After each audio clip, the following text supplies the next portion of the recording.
The bigger the organization you go to, you are just a cog in the wheel, because there are a lot of things which you can't influence and you can't do much. Whereas if it's a smaller organization, 50, 100 people strong, your work is noticed. You are noticed as a person. You know if you are adding value or not.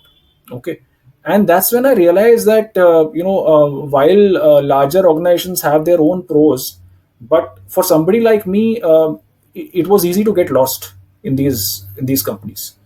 And I thought that I will do better in a smaller setup, and that's what has worked for me. So most of my own ICP, for that matter, I primarily work with seed funded or Series A funded startups who have a lean team of 50 to 100 people. Okay.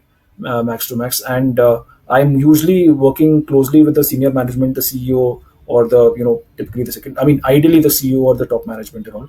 I would have pitched myself to them. They would have seen the value. They would have agreed everything. So most of my interactions are with the top brass. So I know where the company is going, where I'm adding value, where I need to improve, and so all these things matter for me, as compared to my experience in larger companies like ICICI Bank, Adecco, whatever, wherever I worked.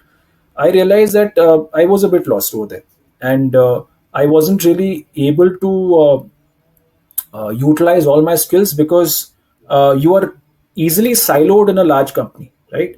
You have to just focus on what you're doing, what function, whatever that siloed function you're doing. Whereas in a smaller setup, it's easier to wear multiple hats and easier to discover yourself.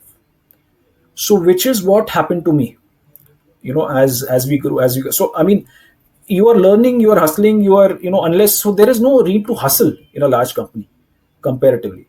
सब कुछ set है. I mean, all processes are set. You just need to follow them. You just need to. You are not encouraged to think beyond it, ideally, because it's like unfortunately it's like slightly a crab mentality, because nobody will encourage innovation, and that's why a lot of large organizations look up to startups for innovation, and they want to incubate startups in this thing, and because they know that within their confines, innovation is limited.